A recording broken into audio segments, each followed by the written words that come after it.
Olá, alunos! Hoje daremos continuidade na nossa disciplina de gestão de crédito e risco com a nossa unidade 4, onde abordaremos algumas informações básicas para crédito e alguns tipos de análise, como análise vertical, análise horizontal e alguns indicadores de liquidez. Dentro dos métodos para a tomada de decisão, nós encontramos três, tá? São os métodos quantitativos, as simulações e os métodos de experiência anterior do analista. De início, para se iniciar qualquer processo de análise de concessão de crédito, é interessante que se crie uma pasta cadastral. É nessa pasta onde vão ser inseridas todas as informações e todos os documentos que sejam relevantes no processo de análise de crédito e tenham a ver com aquele cliente em específico.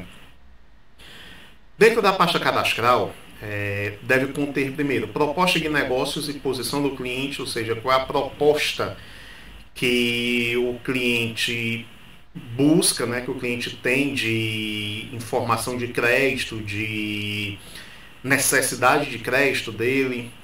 É necessário ter a ficha cadastral com todas as informações básicas do cliente, todas as análises financeiras, informações sobre o grupo econômico do qual ele faz parte, do mercado que ele faz parte, notícias sobre o mercado. Lembram quando nós estávamos na aula da unidade 3, que eu falei que nós entraríamos na unidade 4 em maiores informações e análises sobre processos de concessão de crédito? E eu ressaltei que era importante fazer análises externas, ou seja, análises mercadológicas do mercado daquele cliente.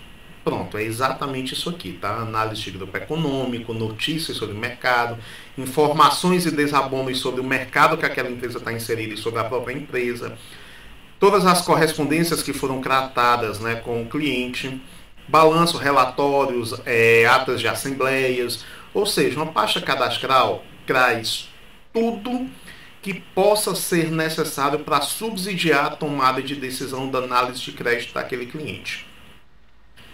A ficha cadastral, gente, é a ficha de inscrição com informações básicas, tá? Do cliente. Aí nós vamos ter dentro também dessa pasta cadastral, né? Incluído dentro da ficha, a investigação que o analista fez sobre o crédito daquela empresa, tá? Sobre a possibilidade, sobre a margem de crédito daquela empresa, seguido pela análise financeira que justificou a concessão, né, daquela margem de crédito. Na análise financeira, aí nós podemos ter análise horizontal, análise vertical, índices financeiros convencionais, como lucratividade, estrutura, liquidez. A liquidez nós vamos ver lá no finalzinho desse nosso slide aqui. Índices padrões do mercado, fluxo de caixa e fluxo de recursos daquela empresa, investimento operacional em giro, capital de giro que aquela empresa tem, ou que ela já solicitou, capital permanente líquido e modelos quantitativos, né? Vai trazer aí dentro da análise financeira toda a análise que foi feita de cunho financeiro, tá? Para se chegar ao valor concedido, né? Ou a negativa do valor concedido de limite para o cliente. Dentro da análise setorial, que tanto eu falei na unidade 3 que nós iríamos ver agora, tá? Vem a caracterização do segmento, quais são as características do setor que aquele cliente está envolvido, que aquele cliente está inserido. Ele é um setor sazonal, não é? Ele é um setor sólido, é um setor suscetível a crises, é um setor temporário. Análise dos produtos que aquele cliente vende, dos serviços que aquele cliente presta, da dimensão do mercado que ele está inserido, se é um mercado local, se é um mercado regional, se é um mercado nacional, internacional, as formas de concorrência, força da concorrência, capilaridade daquele cliente no mercado, qual é o perfil do público consumidor dele. Gente, por que tudo isso? Porque a empresa pode até ser sólida financeira, porém se ela estiver em um mercado extremamente volátil, tá? Ela pode perder essa solidez. Ela pode ter um resultado do ano anterior bom e desse ano apresentar um resultado ruim por causa do mercado, por causa de uma crise do mercado, por causa de um aumento na concorrência, por causa de uma mudança nas necessidades do cliente. Por isso é importante entender o perfil do público consumidor também. Identificação dos processos de produção das principais empresas do setor identificação dos processos de produção da empresa que está pleiteando o crédito. Tudo isso, gente, porque na questão do processo de produção é importante tentar entender se o processo produtivo utilizado pelaquela determinada empresa é semelhante ao processo produtivo indicado pela concorrência, né, seguido pela concorrência. Pois se for, ambos possuem um custo de produção semelhante, no mesmo nível de produção. Então, isso dá um embasamento de posicionamento da empresa no que tange a produção em relação à sua concorrência. Análise retrospectiva de desempenho do setor. Se aquele setor é um setor que sempre se expande, se é um setor sólido, se é um setor que tem uma certa fortaleza em relação a crises, né? Principalmente se for bens básicos de subsistência, são setores que resistem bem a crises, né? Por se tratarem de setores que produzem bens básicos, né? As pessoas naturalmente não conseguem deixar de consumir, então costumam ser setores que passam meio desapercebidos nas crises. Ou se é um setor de bens mais supérfluos, né? Se for um setor de bens mais supérfluos, ele é mais suscetível a crises, porque normalmente são os bens que, em caso de crise, as pessoas primeiro deixam de consumir. Análise da situação atual e prospectiva abrangendo as empresas e o mercado, posicionamento das principais empresas do segmento, né? Criar um perfil, uma característica do segmento que aquela empresa está inserida. Ou seja, não adianta fazer apenas uma análise interna, né, da saúde financeira da empresa, sem que haja uma análise externa de como está o mercado. Porque a saúde da empresa depende diretamente da saúde do mercado. Normalmente, quando uma falha, a outra também falha.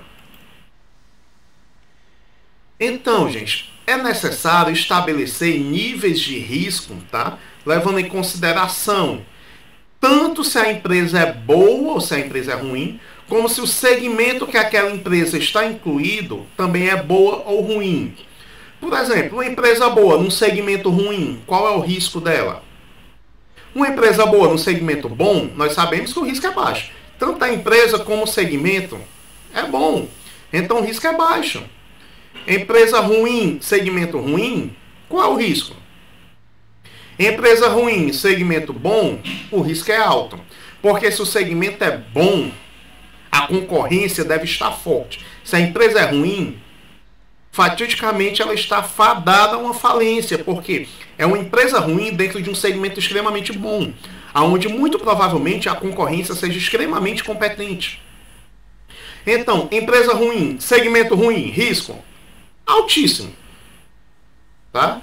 Porque há um segmento ruim, né? Tem um mercado ruim, a empresa também é ruim, então a chance de dar problema por causa do mercado é grande, de dar problema por causa da empresa é grande.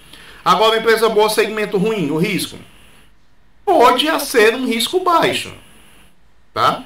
Porque se a empresa é muito boa, ou seja, competente no que faz, o segmento é ruim, provavelmente a concorrência esteja em situação ruim, enquanto a empresa que está pleiteando crédito é boa. Porém, isso a curto prazo. Se tratarmos de um pouco mais de longo prazo, né, por exemplo, for um financiamento um pouco mais extenso, esse segmento ruim pode acabar transformando a empresa também em ruim, porque ele precisa, né, do desempenho desse segmento, precisa do desempenho desse mercado bom, para que ele se mantenha como uma empresa boa. Então, não dá para se analisar, gente, mercado sozinho, tá? No que tange a concessão de crédito, e não dá para analisar saúde financeira sozinha, também no que tange a concessão de crédito. É necessário um balanço entre os dois, né? Balizado por quem? Pela experiência do analista de crédito. Continuando ao leque de informações necessárias para análise de crédito, tá? Nós temos a entrevista e a visita de crédito e negócios, né? Feita a visita ao cliente. Nessa visita é averiguado o quê? Planejamento, o que está planejado para aquela empresa, tá? Qual é o planejamento estratégico dela e o que se traz nesse planejamento. O nível de realização desse planejamento, ele está em dias, está avançado, está atrasado. Por que ele está atrasado? Por que ele está avançado? Qual o nível de realização desse planejamento? Ok? Posteriormente, é feita uma análise bastante geral, né, da administração da empresa, como funciona, do nível de controle, dos aspectos operacionais, aspectos de mercado, a natureza estratégica da empresa perante as ameaças de mercado e as oportunidades que o mercado possa oferecer, nível tecnológico, relacionamentos bancários, nível de empréstimo. Tá? E posteriormente é feito um acompanhamento sobre o funcionamento dessa empresa. Em seguida é gerado um relatório, feito por quem? Pelo analista de crédito, tá? Que vai em loco averiguar como está se dando o funcionamento dessa empresa. Em bancos, né, instituições financeiras do setor privado, tá? É mais difícil, a não ser que sejam grandes valores mesmo, né, sejam cifras bem maiores, é mais difícil ocorrer essa visita, né, esse acompanhamento. Em bancos públicos é bem mais comum, tá? Ocorrer esse acompanhamento, que muitas vezes envolve linhas de concessão de crédito governamental, onde há a exigência dessa visita, né? E posterior, após a liberação de crédito, também há um acompanhamento, tá? No caso de linhas de financiamento público, para averiguar se o recurso, né, concedido está sendo aplicado realmente no que foi proposto, né? No que foi pedido. Em seguida é criada uma proposta de negócio, né, e consumado o relatório, tá? Dentro da análise financeira básica, ok? Tem algumas perguntas básicas que devem ser respondidas se analisando os variáveis demonstrativos financeiros que nós temos, tá? Primeiro, é a capacidade de pagamento da empresa por intermédio da geração de caixa, né? Com o caixa que essa empresa gera, qual é a capacidade de pagamento dela? A capacidade de remunerar os investidores, gerando lucros em níveis compatíveis com as expectativas, para que não ocorra um desinvestimento por parte dos investidores, né, nessa empresa. Qual o nível de endividamento dela? O motivo desse endividamento e a qualidade deste endividamento. Tá? Ela é uma empresa endividada, ela já pegou crédito, já pegou recursos, pegou para quê?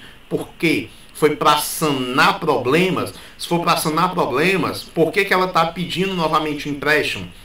Né? Será que o que ela pediu anteriormente não foi suficiente? Será que esse que ela está pleiteando comigo, se eu fornecer, não vai ser apenas mais uma conta para a empresa? Né? Já que ela pediu um e não funcionou e não surtiu o efeito necessário, ela não resolver o seu problema? Será que concedendo um novo crédito eu vou estar resolvendo o problema dela, eu vou estar apenas criando mais um? Tá? Então há que se ver o nível de endividamento, qual o motivo desse endividamento. Por que qual o motivo? Ela pode ter pego já crédito para expansão, né, para ampliar sua capacidade produtiva, né, e está pedindo novamente crédito para ampliar mais, ou para consolidar uma ampliação que já vinha sendo feita, né, que já vinha correndo. Aí a gente vai direto para a qualidade desse endividamento. Quais são as políticas operacionais dessa empresa, quais os impactos na necessidade de capital de giro dela. E qualquer outro diverso fator, né, qualquer outro fator que porventura você, analista de crédito, né, julgue necessário para se analisar, para se chegar a uma conclusão sobre a margem de crédito da empresa. Ok? Com base em tudo isso, nós podemos proceder com algumas análises. Tá? A primeira é a análise vertical, tá? Seguido por uma análise horizontal. Não necessariamente nessa ordem, ok? A análise vertical, ela mostra a participação relativa de cada item de uma demonstração financeira em relação a um determinado referencial. Por exemplo, no balanço patrimonial, né, esse referencial é o ativo total. Então, ele vai mostrar a participação relativa de cada item, tá, da demonstração financeira, né, no caso do nosso exemplo do balanço patrimonial, Ele vai mostrar a participação de cada item do balanço patrimonial em relação ao ativo total. E lembrando que o ativo, né, faz parte das contas patrimoniais, né, e compreende o conjunto de bens e direitos da organização, ok? Possuindo valores, né, que porventura podem ser convertidos em dinheiro, ok? Então, a análise vertical, gente, permite mostrar o percentual de participação relativa de cada item do balanço patrimonial e da demonstração de resultado de exercício em relação ao respectivo grupo, tá? E ao total que pertence, sendo no balanço patrimonial referencial o ativo total. Então, nós vamos comparar cada parte do balanço patrimonial com o ativo total, para saber, né, no caso dos ativos ali, quanto cada parte do ativo representa dentro do ativo total, ok? Já na DRE, né, a receita líquida é o referencial, ok? Então, nós vamos analisar cada partezinha da DRE em relação à receita líquida. Assim, a gente consegue saber qual é a responsabilidade de cada parte em porcentagem dentro da receita líquida, tá? No caso do balanço patrimonial, né, no caso do ativo e do passivo, é obtido através do coeficiente do valor de cada item pelo respectivo referencial, né, ou seja, o ativo total, que nós já falamos, ou o passivo total.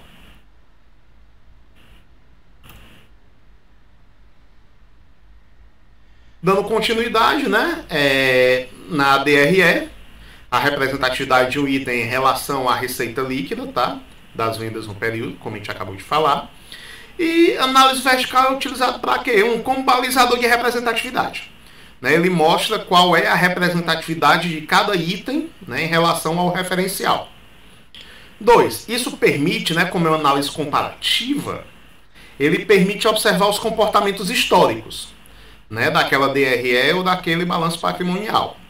Tá? E por fim, ela compara os resultados de uma empresa, tá, com outras de atividade semelhante, preferencialmente da mesma região geográfica, né, para a gente poder dizer que está dentro do mesmo mercado geográfico, né?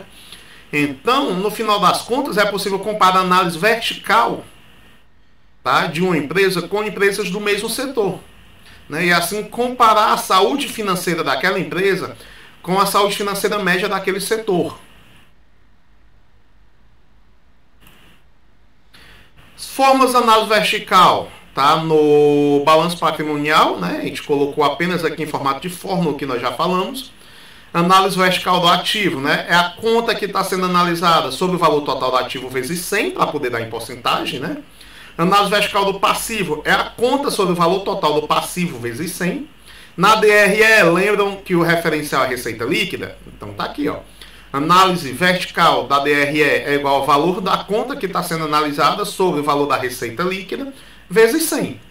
Tá? Aqui nós apenas convertemos para formato de fórmula o que nós já falamos aqui anteriormente. Já na análise horizontal, tá, ela é um pouquinho diferente, tá, mas ainda possui um fundamento semelhante. Tá? Expressa a evolução dos itens das demonstrações contábeis de exercícios consecutivos, ok? Através de números índices, estabelecendo os itens do exercício mais antigo como índice base 10. Então vejam que nós já vamos comparar um com o outro, tá? Um índice com o outro. Mostra a participação de cada elemento no total, tanto no balanço patrimonial como na demonstração do resultado de exercício. A base, novamente, nós temos uma base, assim como análise vertical, ok? No balanço patrimonial, a base 100% será o ativo total ou o passivo total. Na DRE, a base 100% será o quê? A receita líquida de vendas ou serviços. Aí é feita uma regra de Craig simples, gente. Limitações da análise horizontal. O item do exercício base, naturalmente, é igual a 0, tá? O índice base não serve de padrão, pois os itens dos exercícios subsequentes são indivisíveis. Item do exercício base igual a número negativo, variando para positivo no exercício seguinte e vice-versa. Ou seja, são limitações bem específicas. Então, gente, resumindo, né, a análise horizontal ela mostra a participação de cada elemento no total. Tá? Daquele total, quanto cada elemento representa. Ok? No balanço, a base comparativa será sempre o ativo total ou passivo total. Na DRE será a receita líquida de vendas, né? Ou dos serviços prestados. Então, ela compara cada elemento do ano base com o ano imediatamente anterior, para medir qual foi o crescimento ou a evolução patrimonial, né? Como eu falei lá no início, ela compara um com o outro, certo?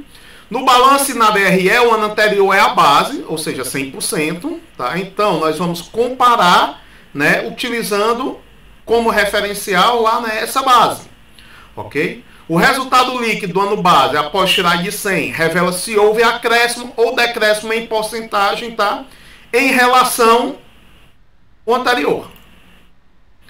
Fórmulas de análise horizontal, apenas convertemos, tá, para formato de fórmula, o que nós já vimos aqui nos 2 slides anteriores, tá? Análise horizontal do ativo, né?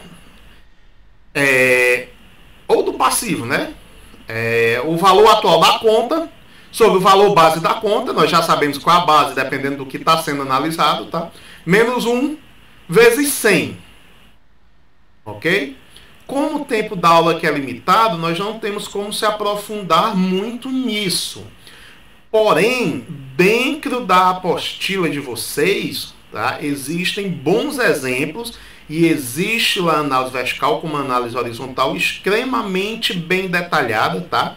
Com exemplos e até exercícios. Então não deixem de dar uma olhadinha, ok? Na apostila de vocês também. Então, dentro da informação de crédito, qual é o propósito da análise horizontal? Ok? A análise horizontal, né? O propósito dela é basicamente permitir o exame, né, da historicidade, na análise fundamentalística. É um exame de evolução histórica da série de valores. Ok? Outro tipo de análise é a análise de lucratividade, né, que é o sistema do Ponte, que é o retorno sobre ativo, né, aonde o retorno sobre o ativo é igual à margem líquida sobre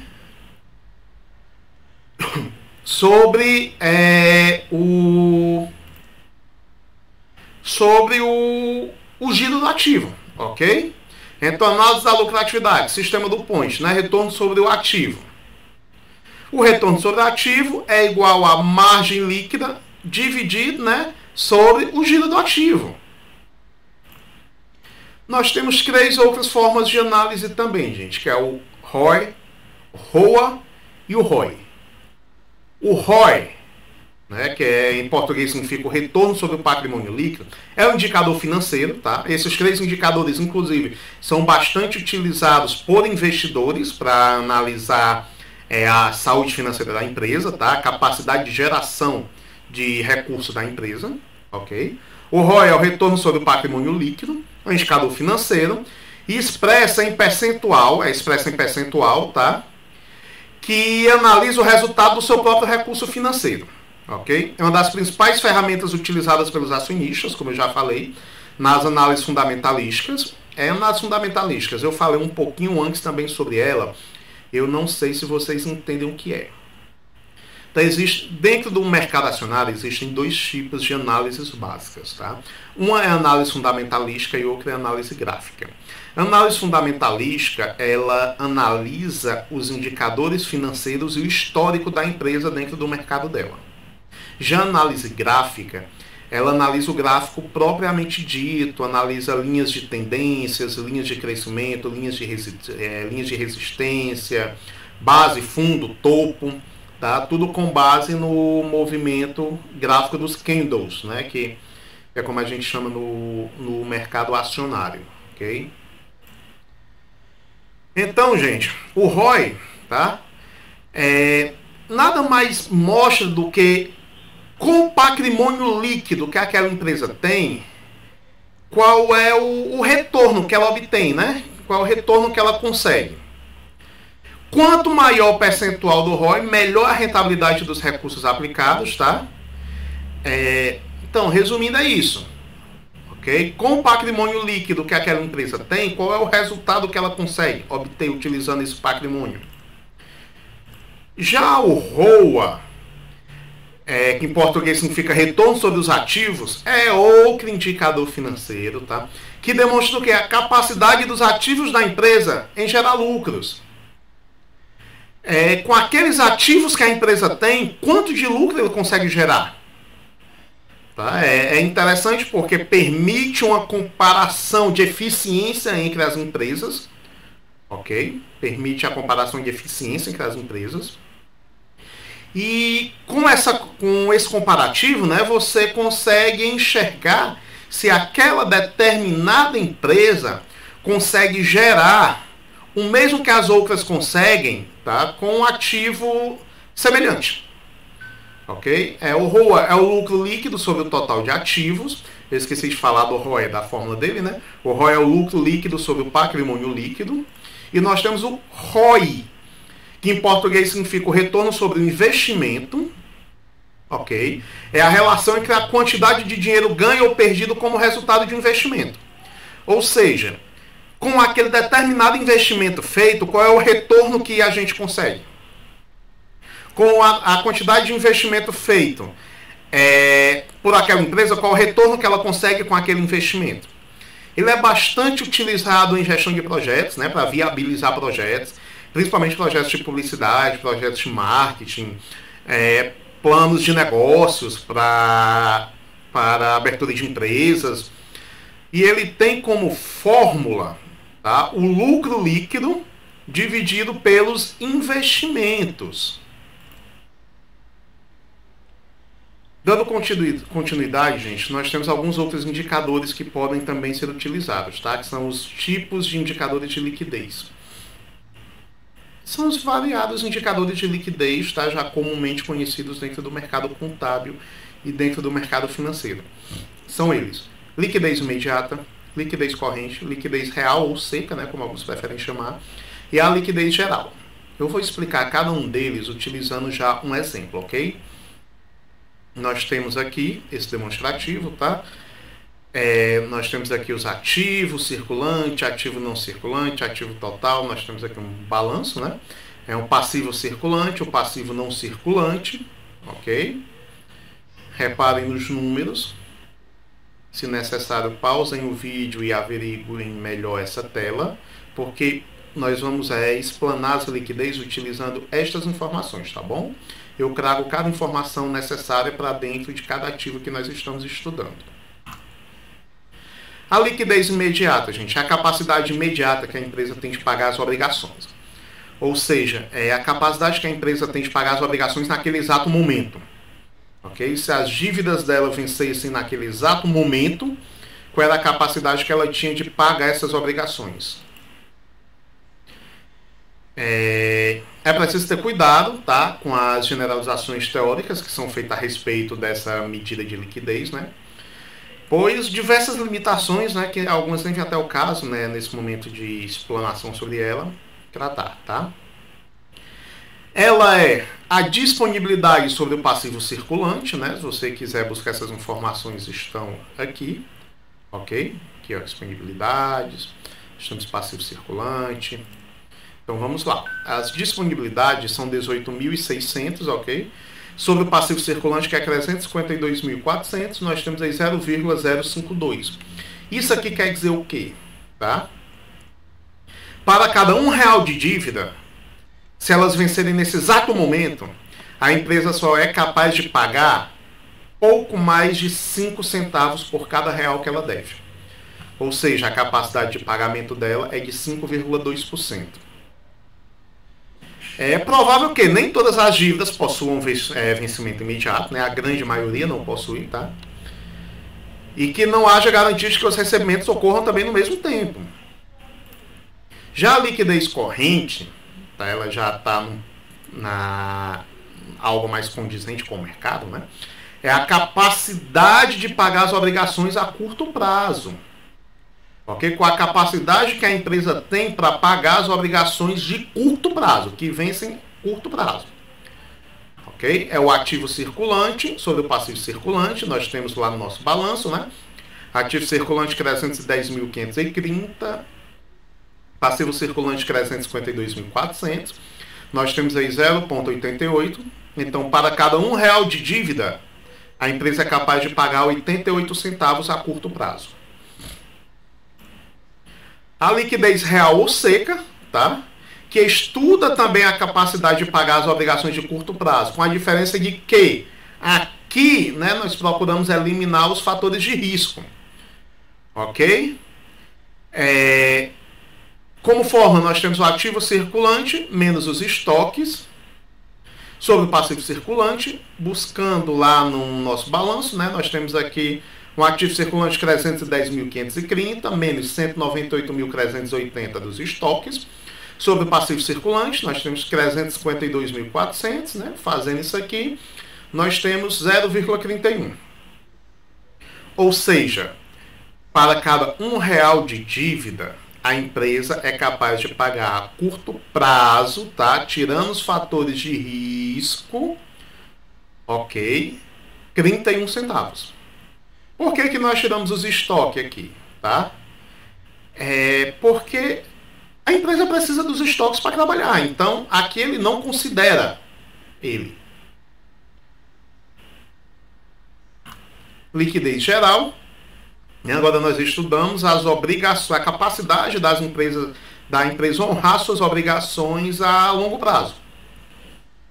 Okay? Ativo circulante mais o ativo não circulante sobre o exigível total. Pegando as informações lá do balanço, né, que nós estamos trabalhando, nós temos 1,01. Ok? O exigível total aqui, né, que está aqui, é o passivo circulante mais o passivo não circulante. Isso aqui quer dizer que o quê? Que para cada R$1 de dívida da empresa, ela é capaz de pagar o quê? Ela é capaz de pagar R$1,01. Vejam como a análise de liquidez é importante, tá? Se essa empresa procura a sua instituição financeira, a instituição financeira que você trabalha, para obter um crédito, você vai emprestar para ela esse valor para ela pagar a curto prazo ou longo prazo.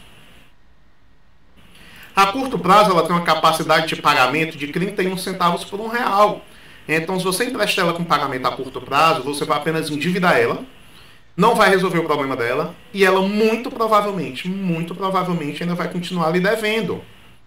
Né? Ela não vai conseguir honrar.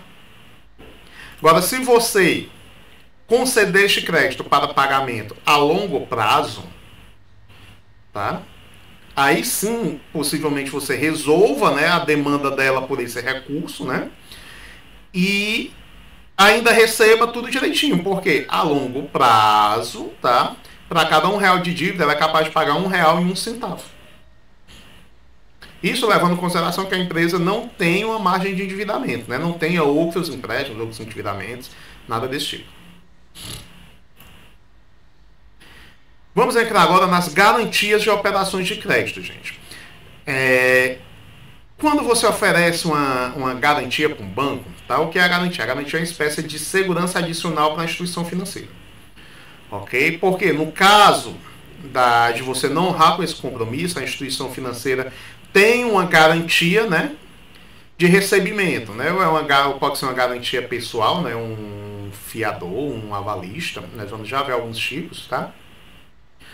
Ou pode ser um bem, né? Um terreno, uma casa, um apartamento, um veículo, que se caso você não pague, né, a instituição financeira vai pegar este bem e vai levar a leilão. Ok? Reponda sim a quantidade de valor que você deixou de pagar. Ok? Quais são os fatores relevantes na definição de garantia? Primeiro, o risco representado pela empresa e pela operação.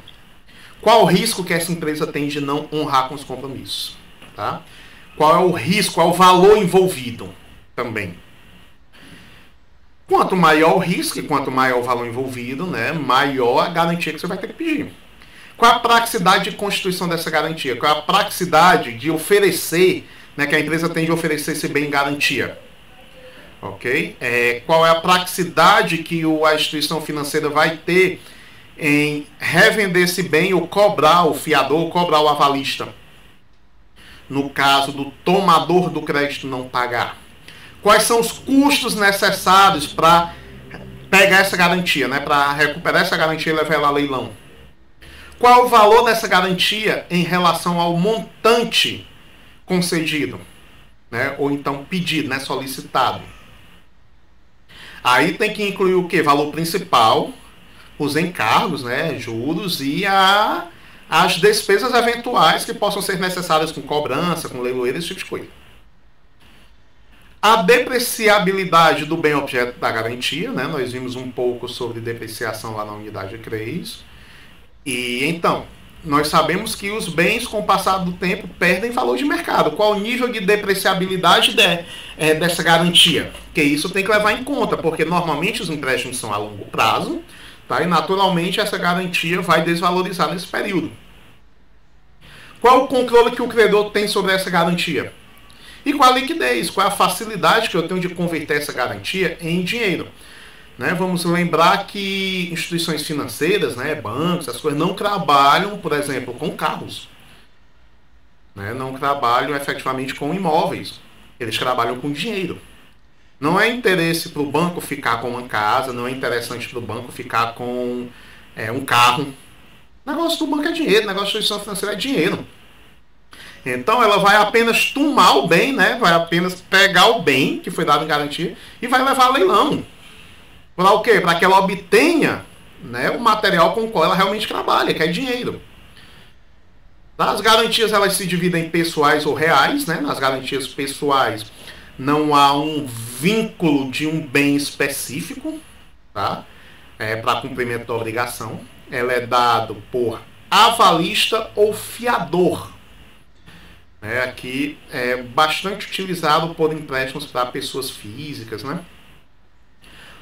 O aval, né, ele é constituído em um título de crédito, precisa de assinatura do cônjuge, caso o tomador seja casado, né, o avalista seja casado, no caso, né, e o credor pode acionar diretamente o avalista, tá? Se o tomador não pagar, o credor pode ir direto para o avalista, já cobrar o avalista. Já na fiança, é uma garantia que é estabelecida através de contrato, certo? Ou carta de fiança. Precisa também da assinatura do cônjuge, caso o fiador seja casado. O credor aciona primeiro o tomador, né? O primeiro devedor, né? Aquela pessoa que tomou o empréstimo. Se não houver renúncia ao benefício de ordem, né? Ou seja, o credor aciona primeiro o devedor, né? Caso salvo ao contrário em contrato, tá? Posteriormente, não havendo pagamento em prazo legal estabelecido por parte do tomador devedor, né, escalona-se para cobrar ao fiador, que pague, né, que honre com o débito. Garantias reais, né, nós temos o penhor, né, que são de bens móveis, direitos ou títulos de crédito. Há uma transferência de posse do bem, né, quando você penhora o bem, aquele bem fica em posse do credor. O credor ele é depositário, né? Ele fica com o item até que ele receba o pagamento e lhe devolva o item. Ok? É feito através de instrumento público ou particular. A hipoteca, né? Bastante comum em imóveis, né? Em casas, né? Ela é de bens imóveis. É feito um registro no cartório de registro de imóveis. Não há transferência do bem ao credor, né? Ou seja, o bem fica em nome do devedor.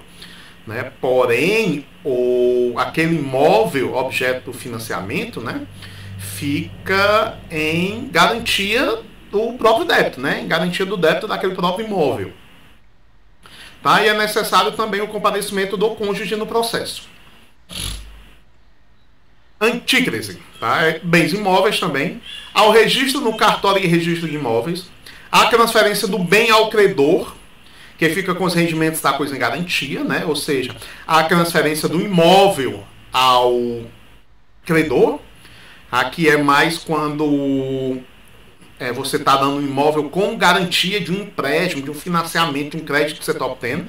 Não é um financiamento sobre o próprio imóvel, né? No caso que é uma hipoteca, né? Okay? Tem a propriedade fiduciária.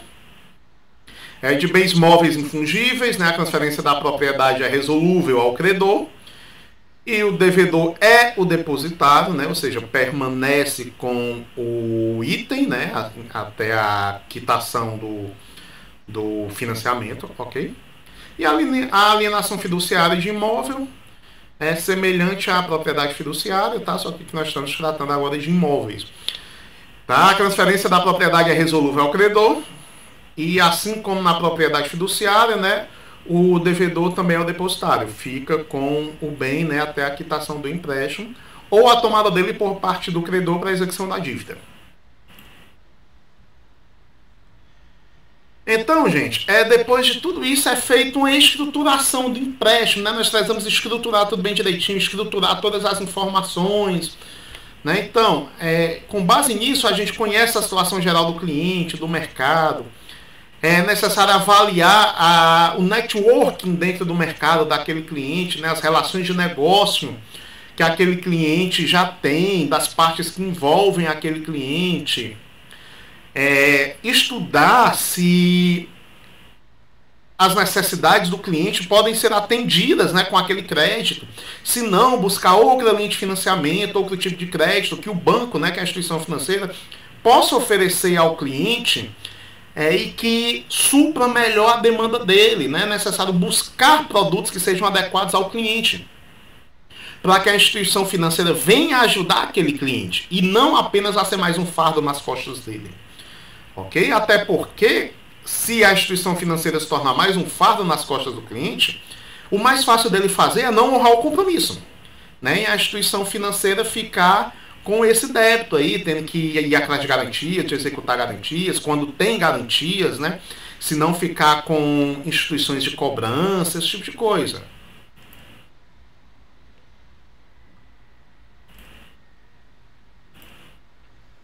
Então, gente, é necessário primeiro esclarecer quais são as necessidades do cliente. Qual é a necessidade do cliente? Ele precisa de quê? Capital de giro? Ele precisa de um financiamento de longo prazo? É a aquisição de um bem? É a aquisição de um veículo? É a aquisição de um imóvel? O que é? Entender qual é a necessidade do cliente, qual é a demanda do cliente. Posteriormente disso, né, analisar na instituição financeira quais são os serviços que a instituição tem que possam atender essas necessidades do cliente. Desconto de duplicata, nota promissória, financiamento de título, empréstimo de capital de giro, CDC, financiamento de veículo. Né? Ou seja, eu identifico primeiro a necessidade do cliente, né, para depois casar essa necessidade com o produto do banco. Né? Buscar algo que o banco tenha e que possa sanar essa necessidade do cliente. Posteriormente a isso, vamos discutir as condições do empréstimo, né? A finalidade dele, qual a modalidade do empréstimo que vai ser feita, qual o montante acertado entre as partes, quais são os prazos e condições de pagamento que possam ser oferecidas, tá? Baseadas na análise de crédito que já foi feita daquele cliente, qual a capacidade máxima de pagamento dele, né? Tanto total, né? Do máximo que pode ser emprestado a ele, como mensal, com a capacidade máxima de pagamento mensal dele, quais as garantias que ele pode oferecer, o valor de entrada, preço do empréstimo, do financiamento, qual o custo disso, né? Custo de abertura de contrato, custo de fundo, risco de cliente, despesas que o banco tem na manutenção desse contrato, quais as receitas das operações de crédito, aquele cliente atende às normas e políticas do banco, né? É possível formalizar um empréstimo com base no que aquele cliente apresentou, com base no que aquele cliente forneceu. Ok, gente? Eu coloquei aqui nos 2 últimos slides algumas questões gerais sobre as operações de crédito. Ok? A eficácia operacional decorre da seguinte equação: ambiente mais estratégia mais estrutura igual eficácia. Tá? Se a empresa está em um ambiente favorável, possui uma boa estratégia de mercado e a estrutura permite que ela aproveite essa estratégia, ela vai trabalhar com eficácia. Os bancos sempre devem considerar na criação das políticas de crédito as normas emitidas pelas autoridades monetárias do país, né? As alçadas são os limites de crédito, delegados pelas instituições aos órgãos e posteriormente gestoras de crédito para a decisão sobre a operação de crédito sem a necessidade de aprovação de superiores. Para evitar um processo enrijecido, um processo sem flexibilidade, demorado, burocrático, é necessário que os analistas de crédito, tá? Aqueles gestores de operações, tenham uma certa autonomia na análise e concessão do crédito, sem precisar sempre estar escalando a níveis superiores, com cuidado, tá? Para que não aumente o índice de incobráveis da instituição financeira, tá? Mas também devem ter uma certa liberdade, tá? Para que as coisas ocorram com a celeridade que muitas vezes os clientes precisam. Porque muitos clientes precisam do recurso de imediato. Se for algo extremamente moroso e burocrático, tá? Pode ser que a instituição financeira não consiga atender a necessidade do cliente. O nível de incobráveis é um referencial para avaliar a eficiência da política de crédito da instituição. O que são incobráveis, tá? São aquelas dívidas que já estão realmente incobráveis, tá? As instituições possuem um prazo legal para cobrar na justiça, tá? De 5 anos, de manter o nome do cliente em cadastros de proteção ao crédito em 5 anos. Né? Com 5 anos não é que a dívida deixa de existir, ela permanece lá junto à instituição financeira até ser quitada. Dívida não some. Tá? Porém, né, o nome, depois de 5 anos, tem que ser retirado do cadastro de proteção de crédito e ela deixa de poder ser cobrada na justiça. Então, se aquela organização ou aquela pessoa não pagou o crédito enquanto passou 5 anos podendo ser cobrada na justiça ou com seu nome sujo, as chances dela pagar após esses 5 anos são mínimas, então ela se torna uma dívida incobrável. E se a empresa, o banco, né, a instituição financeira possui um alto nível de incobráveis, isso quer dizer que a gestão de crédito dela está ruim. Ou seja, ela está concedendo crédito para quem não pode pagar. Então há algo de errado. Tá? Por isso o nível de incobrável é um referencial para avaliar a eficiência da política de crédito da instituição. A alçada individual é atribuída a um indivíduo em decorrência do cargo que ocupa. Esse ponto aqui vem diretamente com este ponto aqui. O nível de responsabilidade deve ser cada vez maior, o nível de responsabilidade e autonomia, né, deve ser cada vez maior em relação ao cargo que aquele analista, aquele gerente de crédito ocupa. A otimização dos recursos da empresa é decorrência de uma eficiente política de crédito, associada, evidentemente, à política de cobrança e às demais políticas da empresa. Ou seja, um bom resultado nas concessões de crédito é decorrente de quê? Tá? De uma eficiente política de análise de crédito, de análise de concessão de crédito, tá? Associado a um eficiente sistema de cobrança, porque, naturalmente, um ou outro pode deixar de pagar por N motivos, tá? Então, a eficiente política de cobrança pode reaver esse recurso de volta e as demais políticas de funcionamento da empresa. Diretoria do risco de crédito possui como atribuição contribuir na operacionalização dos planos estratégicos, objetivando o quê? A maximização do valor do banco, né, e um crescimento sustentável das operações. Que a instituição financeira possa, ao passar dos anos, crescer e conceder cada vez mais crédito. Por quê? Porque ela está crescendo. E por que ela está crescendo? Porque ela está recebendo de volta, né, acrescido dos juros e taxas, o valor que está sendo empregado, né, que está sendo emprestado, que está sendo colocado em mercado. É extremamente necessário para a análise financeira das empresas a padronização das informações financeiras, tá, das demonstrações e das informações. Alguns relatórios contábeis possuem padrões legais, certo? Paralelo a isso, né, a instituição financeira deve criar um padrão de análise, um padrão de documentação, onde todos devem atender. Uma das missões da diretoria do risco do crédito é criar condições para avaliar o risco e reduzir percas com crédito, que nós já falamos. A tecnologia da informação, gente, ela vem permitindo que se tenha as informações de uma maneira mais rápida, tá? Fazer um cruzamento de informações mais rápido, mais preciso, fazer algumas análises de forma automática, ficando ao analista, né, o cargo de coletar essas informações, inserir em sistemas, rodar as análises, em seguida pegar os resultados contabilizados, né, os resultados agregados, e com a sua experiência de analista, julgar aquele resultado, né? Criar um relatório com base naquele resultado. Algumas fontes de informações sobre os clientes de crédito são os fornecedores e os bancos com os quais eles operam, cartórios e agências especializadas. Então, isso aí já mostra a necessidade de fazer, né, uma pesquisa no mercado com o networking daquela empresa que está atrás do crédito. Buscando quem? Buscando os bancos com que ele tem relação comercial, os fornecedores, ver como aquele cliente se comporta, como ele age com os fornecedores, como ele paga os fornecedores, os bancos que ele tem conta, né? Se já entrou em atraso, se já pegou crédito, se já não pegou, se já teve um protesto de cartório. Ou seja, fazer uma análise bem aprofundada mesmo para diminuir, né, o risco de que aquele cliente se torne incobrável. Ok, gente? Então, pessoal, essa foi a nossa unidade 4 da disciplina de Gestão de Crédito e Risco. Muito obrigado a todos.